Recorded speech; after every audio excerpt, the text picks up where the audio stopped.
How's that? Okay, perfect. We're in action. Okay, so first of all, I really want to thank Megan and Michael Founds for the invitation to talk with you all.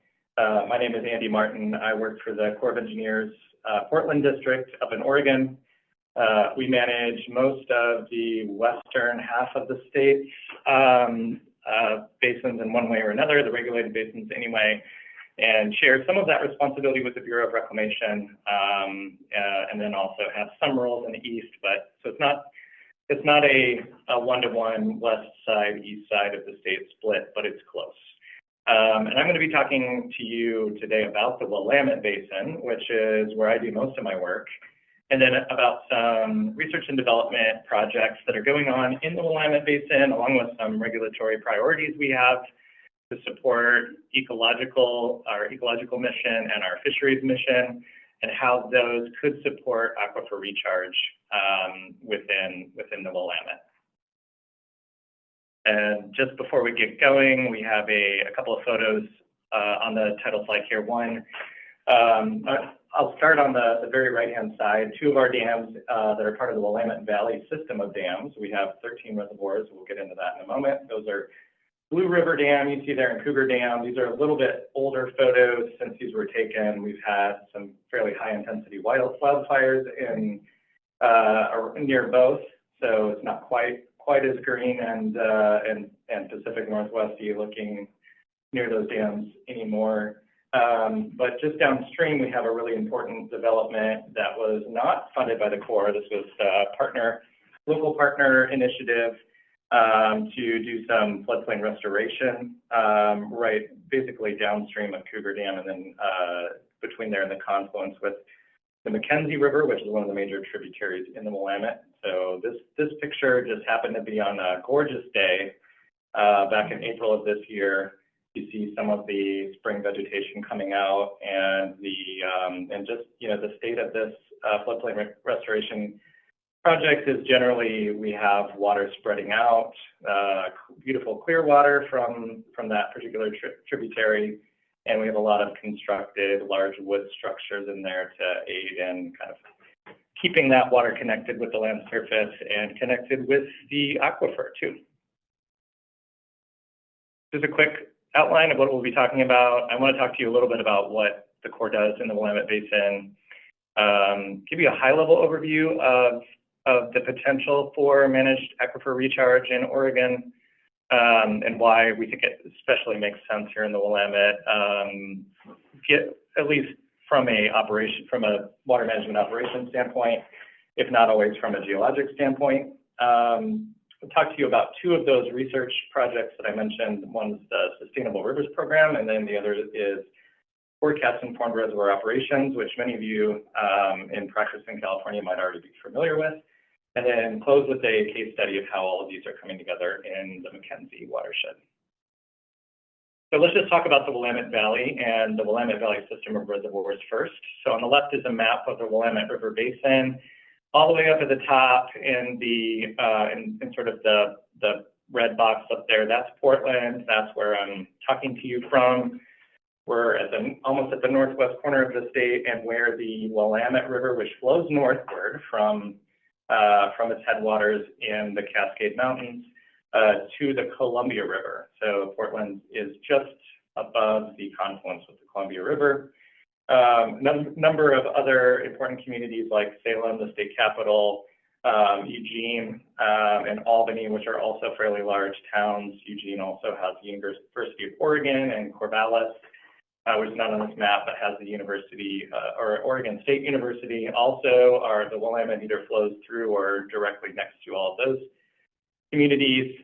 I mentioned we have 13 reservoirs in the Willamette Valley system. 11 of them are multi-purpose, meaning they have flood risk management purposes, and then others that we would classify as water conservation. Water conservation can have a number of categories underneath that, and then two are what we call re-regulating dams. So they just even out the flow from some of our bigger powerhouses that are designed to match daily peak power demand.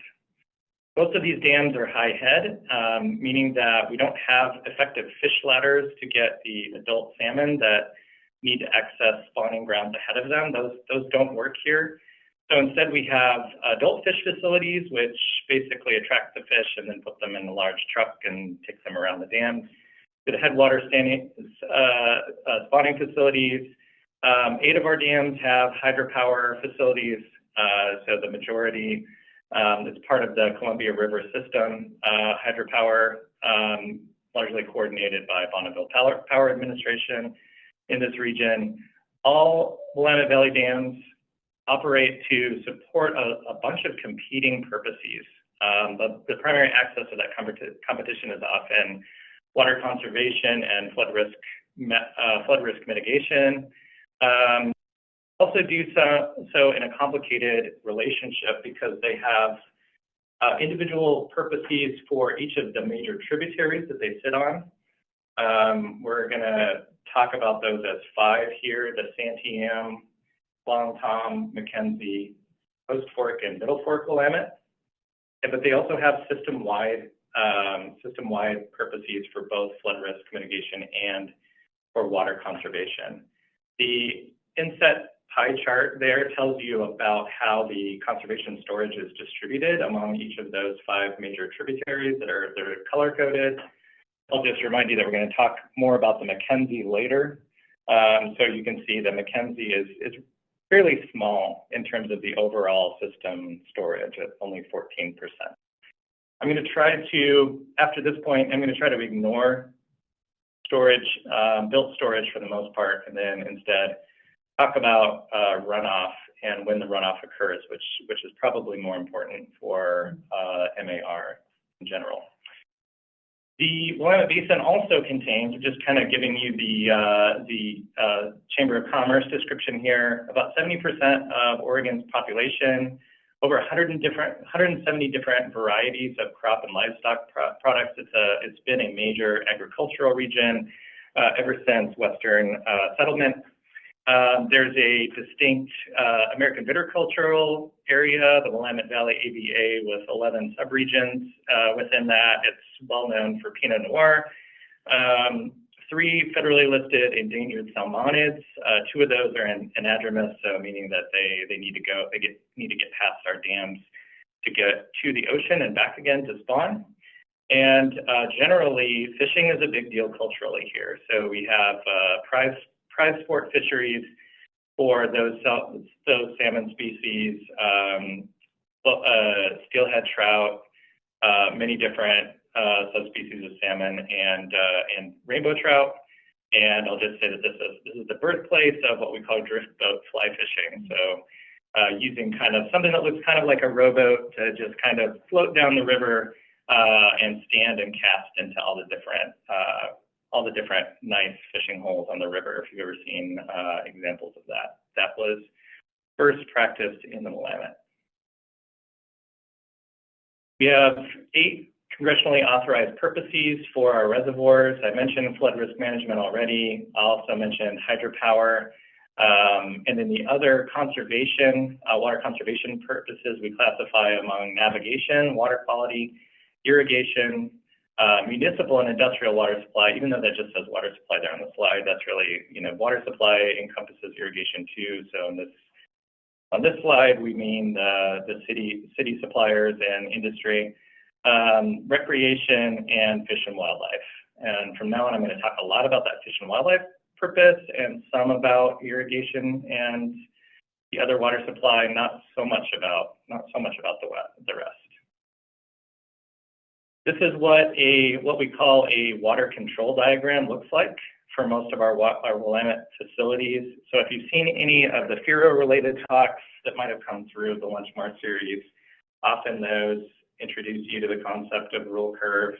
Basically, the idea is there's a line that varies seasonally that delineates where you can hold water for a conservation purpose and where you need to reserve space or air for your flood risk mitigation purpose. So in this diagram, that is that thick red line, and the conservation zone is in blue. The flood control storage zone is kind of in the background color there. I don't know, what do you want to call that, peach. And in general, we have these kind of define our major seasons of water management in the basin. So we have major flood season, which is basically December, January, maybe a little bit of November and February as well. We have conservation storage season, which starts on February 1st and then goes until sometime in the beginning of May, where we reach our maximum annual allowed storage. And then conservation use season is sort of the rest of that time in the summer and fall, where we're really trying to release water.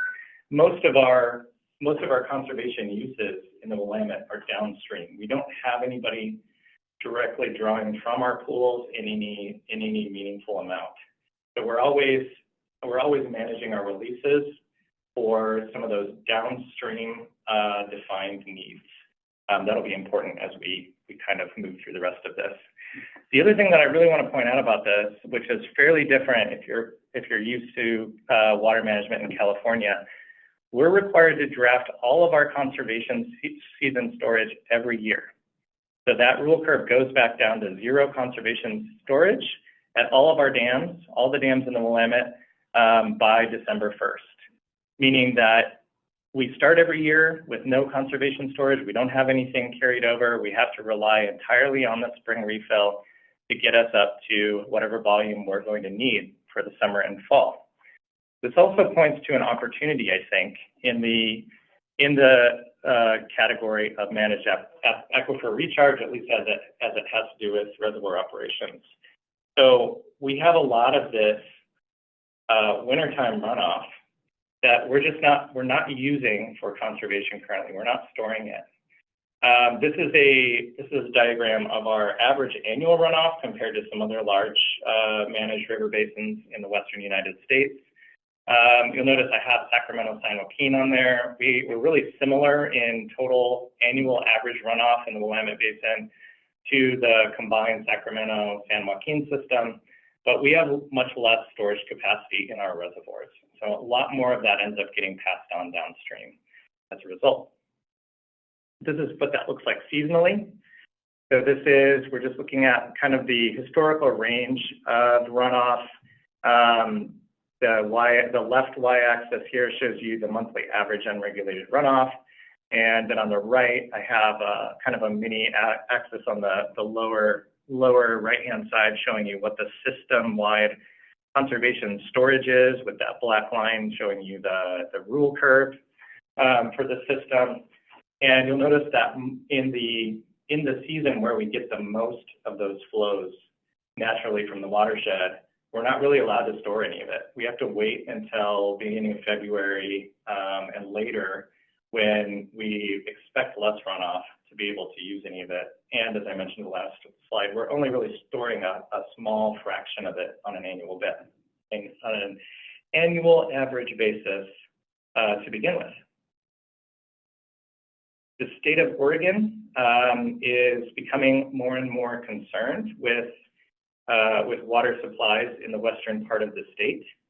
This is really going back now 40 years, where the 1992 Willamette Basin report by the Oregon Water Resources Division called out a particular set of problems, including that we have, in some seasons, particularly in the summer, water demands are exceeding natural surface water supplies. We mentioned the agricultural and fishery resources and recreation, but there was, even at that time, a concern among the public about the need for more reservoir storage in the Willamette Valley for out-of-stream uses, and to keep minimum stream flows there for the benefit of ecology and fisheries. More recently, groundwater has become a bigger concern in the state. This is actually from that 1992 report, so it's not totally new. Even at that time, they noticed that groundwater levels were declining in several areas in the Willamette Basin. There's a map on the right that shows the ORWRD sort of level of concern for various for various areas in the state. So you'll see a lot of significant concern and concern areas in eastern Oregon, particularly in southeastern Oregon. The Harney Basin stands out there. It's that's a very region of very high concern down in the southeastern corner. But the Willamette also has its share of areas of concern, and these are mostly at lower elevation down in the valley where irrigation pumping has historically happened. In 2024, the state finalized new rulemaking around groundwater allocation that were designed to protect the long-term sustainability of this resource, along with existing water rights, but the effect has made it that it is much harder now to get a new groundwater use right in the state of Oregon. We can't fully talk about managed aquifer recharge before we dwell a little bit on the geologic framework that we're working in. There's a lot of busy information on this slide, so I apologize for that, but hopefully having this available online afterward will help.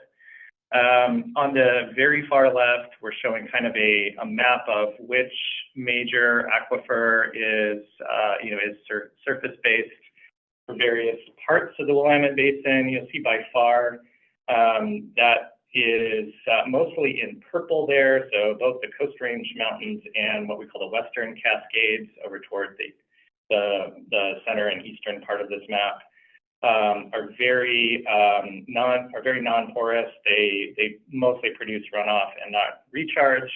And here they're referred to as something called a basement confining unit. So that's not really areas where we would expect a lot of possibility for MAR. But there are several other units here shown in the valley itself that might be. And so the middle part of this slide shows you kind of the general stratification if you start in the middle of the Willamette Valley and you go downward. So as you're going sort of either downward or backward in geologic time, you pass through some river flood sediment layers that are categorized according to 4 different classifications, and then finally you come down to a strata known as the Columbia River basalt, which kind of lies everywhere along the Pacific Northwest in one way or another, at least in this valley and eastward of the Cascades. And then beyond that, you get older bedrock that again is not very permeable.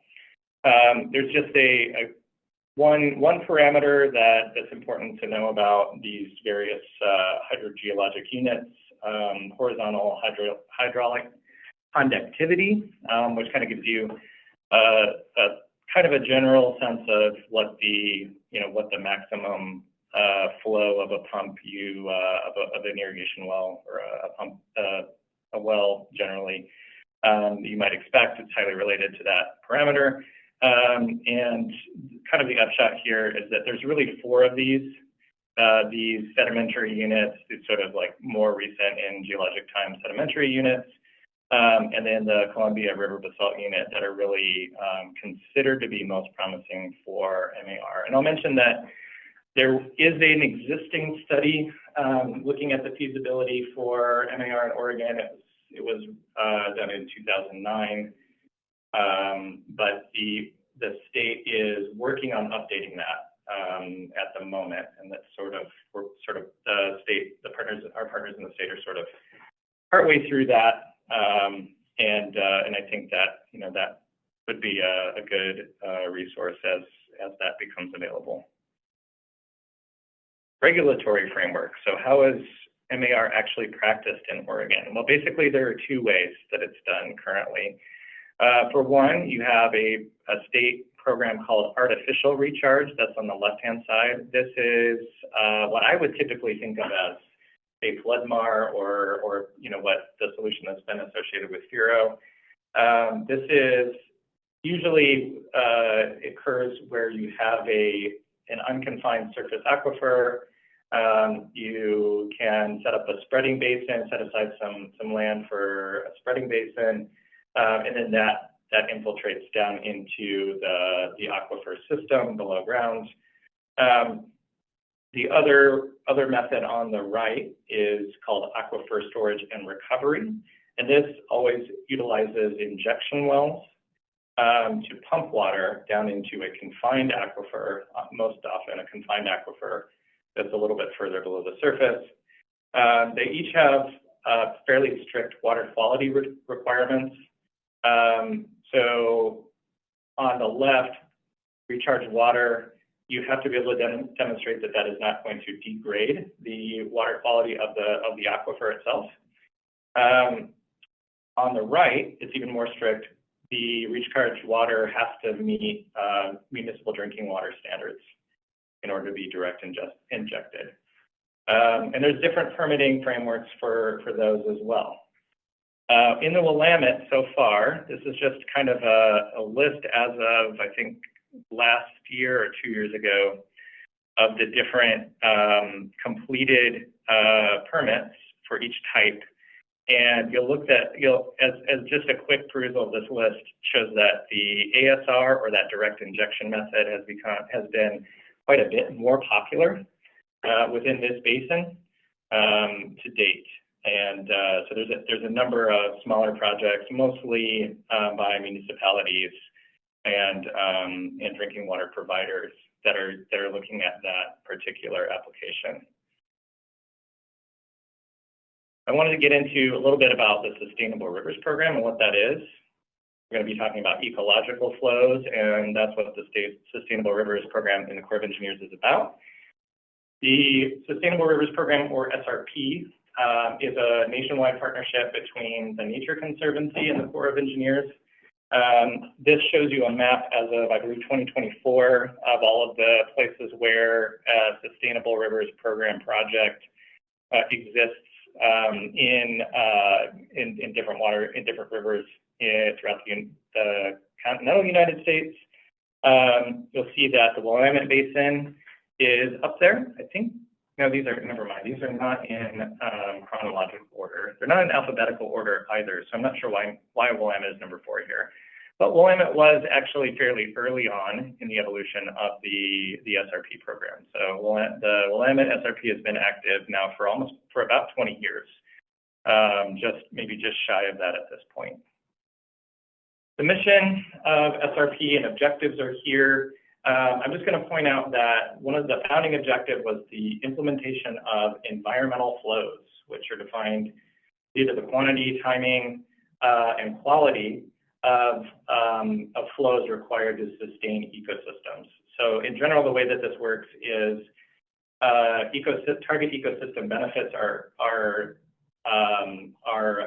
proposed and finalized, and then after that, experts in local hydrology propose flows that are either in a volume, a base flow, a peak flow, or a temperature or some other water quality parameter that would meet those ecosystem benefits. So just a few of them that are active in the Willamette so far are supporting of ESA listed salmonids, native resident fish, and other, I never say this word correctly, herpetofauna. I think that's turtles and amphibians and birds, and then native floodplain vegetation. And then what I didn't put on this slide, but it will be important, are sort of geomorphic stream functions, those that maintain a healthy floodplain. This is an overview of the history of SRP in the Willamette. I mentioned that the very first part of the SRP started in 2006. SRP follows an adaptive timeline where the activities are meant to lead to eventually an adjustment in target flows based on the knowledge that has been gained along the way. And I have been arguing that we are near that adjustment phase very recently, within the last year or so. I mentioned the Mackenzie earlier. We'll show this is before I've shown you a map of the Mackenzie, so this is probably a little bit bad form. But these are some of the e-flow targets They vary based on season and based on ecological purpose. These are for one of the Mackenzie tributaries called the South Fork, which is the tributary that Cougar Dam sits on. So some of those, we have flood flows. Flood flows are kind of off limits for the Corps to do, to manage in support of. We're not going to, because of the SRP or E-flow targets, try to cause floods. But anything below that, where we have in this green and orange zone, are things that we have tried to incorporate into our water management procedures in the Willamette. And I'm going to point out, especially to these sort of moderate flows in the 4,000 to 6,000 CFS range, for the South Fork Mackenzie, which is about bank full there. This is supposed to assist in some of those geomorphic processes that I mentioned, like flushing of sediment, gravel sorting, gravel bar development, gravel bed cleansing, dispersal of cottonwood seeds. I didn't mention here large wood recruitment is another one that if you're familiar with recent ecological literature, you might be familiar with. Okay, so that's SRP. Now we're going to try to dash through forecast-informed reservoir operations before we turn to the case study. I am hoping that many of you in this audience have seen some of this before, but if not, please feel free. Megan, if you're monitoring the chat, we need to dwell on this more or come back to it. That is absolutely fine. So the idea here is pretty simple. I mentioned that most of core water management and how the reservoir level is managed seasonally follows what's called a rule curve, which shows you the maximum level that you can store water in the reservoir based on the time of year. And here we have an example of FIRO, the very first FIRO pilot project at Lake Mendocino on the Russian River in Northern California, and its rule curve, which is the orange line in this figure. The red line is where the top of flood control pool is. So that's the maximum storage you can get without spilling water over the spillway. And sort of anything in between that orange line and that red line are known as the flood control pool. And the size of that then varies seasonally. And then the water supply pool, or that conservation pool, is what I called it previously. That's below that orange line, and that varies seasonally too. Well, the idea for FIRO is maybe you can be flexible in storing water and keeping it longer within flood season by using forecasts of incoming weather events or high flows. So these could be either meteorological or hydrologic forecasts within this extra zone that's labeled FIRO flexibility on this particular figure and is in the green hatched area there. So the way that this was done at Lake Mendocino, there was a 5-year R&D study that finished around 2019, 2020. After that, using the results of that study, they were able to start practicing that under a deviation, is what it's known as in the Corps, and pursue a permanent change to operational rules at Lake Mendocino through an updated water control manual, or WCM. This is the first example. Lake Mendocino is now the first example of a updated, approved FIRO water control manual in the entire Corps of Engineers, first approved last year. And but like I said, they've actually been using this as a management strategy now for more like 10 years. And Patrick Singh from San Francisco District has provided a lot of really nice examples of how they do that and how that's led to water supply benefit at the end of the flood season in most years, both drought years and wet years.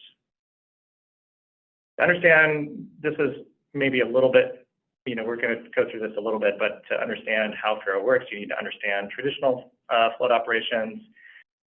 In this kind of simplified example, you have a dam, you have a line. Now this is a straight line here because this is meant to be a moment of time rather than a change over a season.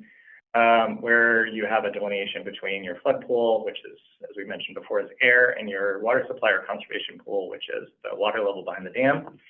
And then the dam has an outlet with flow that's going to the river downstream. If you have a storm and you have storm inflows, traditional reservoir flood operations allow you to use some of that space in the flood pool to capture that and hold on to it until the downstream water level recedes and it's safe to release. So that's what we're kind of hinting at as, okay, the storm goes away, the sun comes out. The catch is you have to evacuate it as quickly as it is safe. You can't hold on to water in the flood pool while the downstream, while there's no risk to flooding downstream. And FIRO has sought to modify that using a more flexible zone around the existing roll curve. So the existing roll curve in this picture is the very thin, hard to see line in the middle, hard to see gray line. There's zones above and below that are meant to correspond to theoretical flexibility for water supply above and flood risk management below. And then there's a forecast of a storm in the green there where you would be expecting to have a lot of inflow. And before the storm came, if you had a really reliable set of forecasts, the idea is you could have been up at the top of the water supply reliability zone and then made releases based on the fact that you knew the storm was coming. And then the storm itself would help you get back up to the top of that water supply reliability pool by the time you are, well into your post-event period. Now, FIRO acts to both preserve flood risk management goals in the Corps, and if you do it correctly over the course of an entire flood season, you should exit the flood season with more storage than you would have if you were not using FIRO. This is just kind of, we don't need to dwell on this very much, but FIRO is driven by improvement and knowledge and detailed knowledge of weather and hydrologic forecast skills. So improving forecasts is a major goal of FIRO, characterizing them and understanding how they work with core operational routines. If you're familiar with FIRO at Prado Dam in Southern California, this is an area where FIRO has been applied to the MAR problem specifically. So at Prado Dam, FIRO, there's a conceptual diagram of some of the components there. There's a dam. There's a mostly empty, most of the time, pool behind the dam. There's a fairly low permanent water conservation pool, and that's allowed to rise a little bit. But there's also a fairly significant birding habitat within the reservoir, and the pool never really rises up into that forest habitat within the reservoir pool.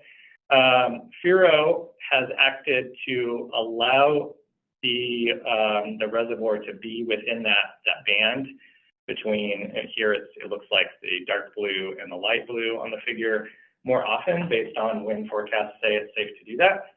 And the effect of that is that the water managers there can shape releases so that they're more easily captured downstream, it's not very far, just a little bit downstream along the Santa Ana River into Orange County's aquifer recharge basin. There's a known sort of range of flows that are beneficial for that recharge project. And one of the challenges there is that in Southern California, you don't often have enough base flow to make recharge viable, and when it rains, it pours.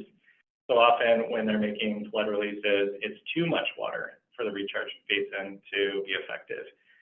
So instead of the idea being here that you use FIRO to carry storage through the end of the flood season, you're just shaping releases to meet an objective downstream. And here it's an objective to benefit recharge. So let's return to our e-flow concept a little bit. I didn't show you exactly what an e-flow looked like in shape, but I did mention that often some of those E-flows, we're really wanting to let the river go to bank full, but then just kind of hold it there for a defined amount of time. And we've had kind of mixed success actually implementing this in the Willamette Basin and core water management. During the implementation phase of the Sustainable Rivers Program in the Willamette, the Portland District of the Corps evaluated two alternatives for how E-flow operations would actually work at reservoirs. There's actually a third alternative that I'm not showing you here, which is basically do nothing, just let the natural flow meet the E-flow for you. But say you want to actually use the reservoir in a way to meet E-flows more often than the natural unregulated flow would do. There were two approaches they looked at. One was releasing water in advance of a high flow. Let's say you have a flow coming in, you know it's not going to either meet bank full or it's not going to stay near bank flow for long enough to meet the ecological benefit. Well, then you could use additional storage to do that, particularly if you're in the winter and you're not accruing conservation storage yet. Or you could increase stored water in the reservoir during the high flow season. Those are two things they modeled. There are some of our reservoirs, though, where both of these are very impractical. And one of them in the McKenzie watershed is Blue River Reservoir. There's an example of its water control diagram here with the rule curve in black. And one of the things I'll point out is that at the very bottom of the diagram, you see the minimum conservation elevation. So where that black line is in November, December, and January. Below that, there's only a very small buffer of around 3,900 acre-feet before the lowest outlet in the reservoir. So that's the amount of space we have to play with below the rule curve there before we get to dead pool. It's very impractical to release water in advance of a high flow at Blue River because of that small buffer. And without a FIRO change to flood risk management procedures, the second alternative would violate current operational rules. So this leaves managing this particular reservoir and certain others in our system for downstream E-flows very difficult. The idea that we're pursuing now in the Willamette as part of some of these other programs with SRP and FIRO is that if we have E-flow targets already established, which we do at several places in the basin, FIRO could make their execution both safer by not accidentally exceeding bank full and more frequent by enabling pool flexibility during high flows in a similar way that FIRO has done at Prado. Another recent development within the Sustainable Rivers Program is a workshop that we held last year. This was designed to explore alignment between E-flows in the Willamette and floodplain restoration activities. It was held at Oregon State University in Corvallis last September. You see a photo of some of the attendees. There's a list of some of the organizations they represented. So we had universities, we had environmental focused nonprofits, we had state agencies, federal agencies, and we did have a water supplier in Eugene Water and Electric Board as well. Attendees developed some recommendations on some emerging topics through breakout sessions, and two of them that I really want to hit on before my time runs out, which I realize is happening quickly here, is groundwater issues and floodplain reconnection, and then opportunities and restoration projects downstream of reservoirs. So the last part that we really did during that workshop and afterward that's relevant for our talk here is sort of a vision for how FIRO, E-flows, and floodplain restoration could work together. So at first, on the left-hand side, we asked the question, where can restoration enable more forecast-based flexible releases through FIRO? And the way that could work is we've seen through research and through measurements of fairly large-scale floodplain restoration projects that restoring a floodplain and reconnecting it to the river channel actually both mutes the peak flow often during a flood event, but more importantly for this, it actually delays the arrival of that peak flow compared to if you hadn't restored the floodplain in the first place. This represents something like increased decision lead time that forecasts of weather and hydrology might give you. It's not by running a computer, it's by restoring the landscape, but it still works the same in the FIRO space. It enables more flexibility or a larger FIRO buffer around the existing roll curve. The second question is, where can FIRO enable restoration? So more flexibility in timing and volume of releases can deliver critical services to those floodplains and enable the floodplain, the restored floodplain, to work better. We already went through how that could work in terms of FIRO enabling more E-flows and more effective reflows, more effective E-flows, excuse me. So our vision for this is that this would be something that, while the benefits may be small at first, it could be something that if incorporated long-term could yield a reinforcing cycle that both enabled better habitat for fish and for other aquatic fauna, using less storage for fish and wildlife flows, and a more robust connection between surface and groundwater, and potentially even more base flow if we were doing this at sort of, publicly held lands. Go really quickly through the Mackenzie example here. This is a map of the Mackenzie subbasin with some major features. Up to the upper left is where that's located within the Willamette Basin and within the state. I mentioned our two dams in the subbasin. Cougar is here. The arrow is kind of pointing from the location of the dam to the photo. And then Blue River similarly is to the north, just across the main stem Mackenzie. And then we have a reach that we call the Middle Mackenzie, and right in the middle of that is our major operational regulation gauge on the Mackenzie River at Vida. I'm going to go through this history. I don't know if it's important as much for this audience, but I do want to point out that there's been a large effort recently to restore quite a bit of the floodplain to a more connected state or a more natural state in the Middle Mackenzie. The total vision, or the end vision here, is that there would be about 1,750 total acres restored in this part of the Mackenzie. That's not extremely large compared to the national picture if you consider all floodplain restoration, but the type of floodplain restoration that's being done here, which is known as stage 0, this represents the largest, they believe, the largest stage 0 floodplain restoration project in the world, potentially already even at a partially completed state. The way that I like to think about this for the Corps of Engineers, and I'm starting to encourage our partners to think about it too, is that this likely represents the most complete restoration of floodplain between multi-purpose or flood control reservoirs and their flood regulation gauge in the portfolio, in the entire USACE portfolio.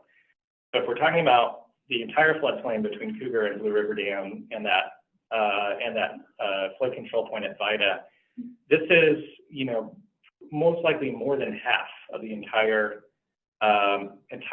floodplain would be restored to a different set of ecological services in between those dams and where we evaluate their effectiveness.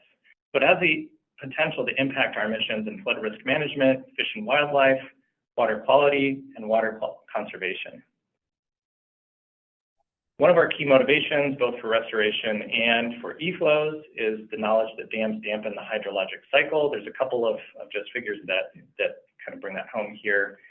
That reduction also reduces stream power, and it can starve a restoration effort like the process-based, these are eco-hydrologic processes that we're talking about in the Middle Mackenzie, of critical sediment bed load and large wood that they need to evolve and thrive. I think I'm going to skip this section here. This is an example of how we worked with fishery partners and regional partners to actually create an E-flow more recently, where we hadn't been able to do one for a while, out of Cougar Dam. So if you're interested, these will be on the slides. I wanted to get into more of the MAR impacts of this. Andy, if I could just jump in, keeping an eye on time. We're at Yeah. 1:27. We can happily go over, but we'll probably lose some folks at 1:30. Okay, certainly. Thanks very much for the warning. This figure on the left comes from a study by Flitcroft et al. In 2018, looking at the, I believe that's the wrong date on there. I'm sorry, I'll have to send an updated version with the right date of that publication. Looking at the difference at these are at low flows, so this is in summer, pre-restoration of the South Fork Mackenzie site and post-restoration. So the pre is sort of in the light blue, the post is in the dark blue. You can see the increase in inundated area. It's a very large increase. And then on the right is another way to look at this by a preliminary report by some of the, by the Forest Service. Just looking at some transects across the restoration site and looking at percentage of the transect that is wetted at base flows. So even at those small releases from the dam, water spreads out and slows down much more considerably after restoration than it did before. And this really leads to more recharge opportunity via infiltration because the water's just there more often. It's over the landscape more often, even if you have a slower infiltration geology, it still has that opportunity to do that work. This is another way of looking at the impacts. We have some monitoring wells, or our partners in the project have some monitoring wells that they've been looking at pre and post restoration. So just to kind of understand this a little bit on the figure on the left, these are the water table measured in the monitoring wells relative to reference elevation in 2 different years, 2021 and 2022. And the thing to know about how to interpret this is you have 3 phases of this project. Phase 1 and 2 are now complete and were complete before 2021. Phase 3 is being completed now. They're in progress on that this summer. But at the time of this data analysis, that was an unrestored control area. And you see in the completed restoration zones, the water table has come up quite a bit more compared to the reference than in the unrestored zone in the same river reach. There's another example from that Flitcroft et al. Paper looking at a similar restoration type or a similar type of restoration project in the Deschutes Basin on White's Creek. There you see chronologically how the monitoring wells have responded to the restoration project starting in 2016, jumping up toward the reference elevation there in that analysis. And really across the board, there's some other results too from similar stage 0 projects showing that in almost all of these cases, if you have groundwater wells within the floodplain, even above the sort of above the normal water line, you get a big jump in that water table. It's consistent across study projects, and it's often very rapid, regardless of the geologic framework. So regardless of what is under the surface there, it seems to be a good method for getting that surface water connected with that groundwater. Some other benefits that we really care about here are beneficial impacts to stream temperatures, and increases not only in that inundated area, like I already mentioned, but a more diverse set of stream velocities. That second part is really important because the stream velocity is really a critical limiting factor in whether or not a certain reach can be habitat for juvenile fish in particular that look for those slow-moving pockets of water. Both of these suggest that you can use the changes to the land surface downstream of the dam to meet some of our objectives in water quality and in fish and wildlife flows that otherwise we would be using water storage for. So these might actually lead to water savings if they are implemented. They might already be leading to they might be able to lead to water savings in the South Fork Mackenzie now, but if they were implemented at scale, that could potentially lead to water savings pending for further analysis throughout the basin.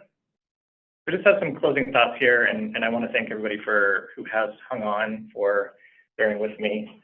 The first one is that e-flows, floodplain restoration, and aquifer recharge can be valuable tools for water management in this basin and in others with sort of a similar set of goals: ecological fisheries and in-stream flows. The goal for sort of seasonally appropriate in-stream flows. Scaling managed aquifer recharge in Oregon remains challenging. I think at this point, it's safe to say much more challenging than in California because of a few quirks. One of those is the physical geography in the state is not necessarily as well aligned.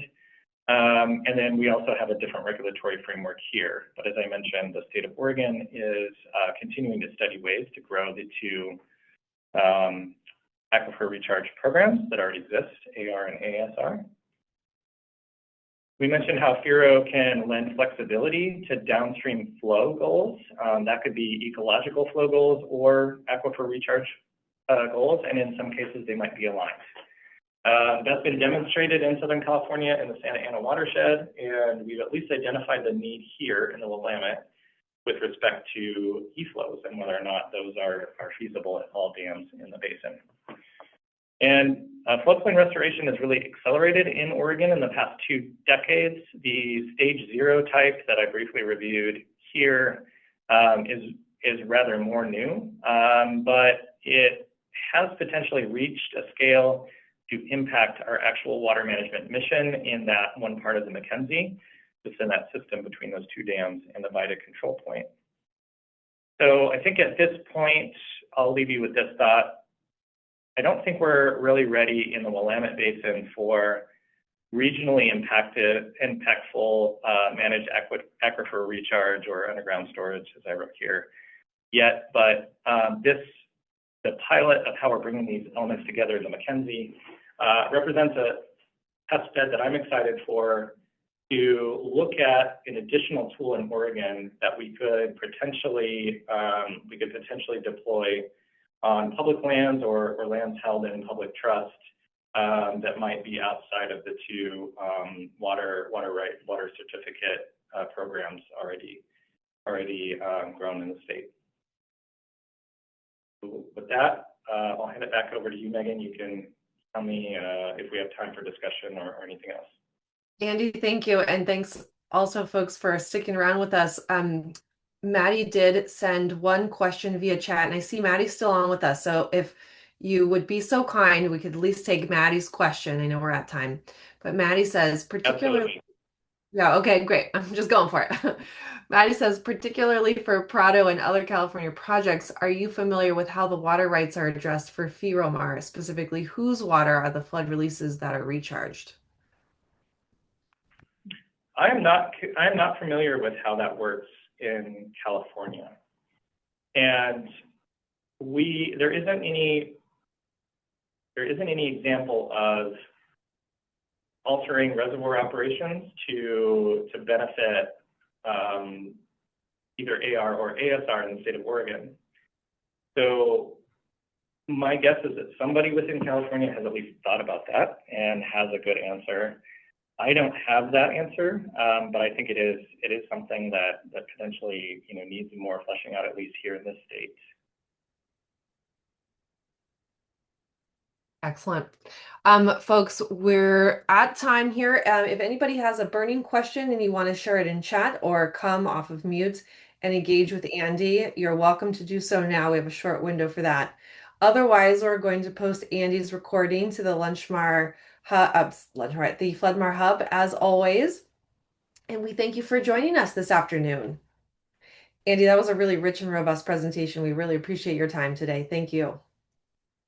Yeah, you're welcome. And I'll put my my email address back up for folks who might have questions for me offline. That would be perfectly fine. That's great. And once upon a time, there was kind of a side group through the FloodMAR network that focused on FIRO, and I think there might be a little spark of interest on reinvigorating that conversation space. So we'll keep you updated, Andy, and other folks too. Reach out to me as well if you're looking to get in touch with Andy, or if you want to set up some type of a conversation about FIRO in California and beyond. Excellent. Thank you, everyone. Have a lovely rest of your Wednesday afternoon. Thank you, Andy. Thank you. Bye. Thank you. Bye.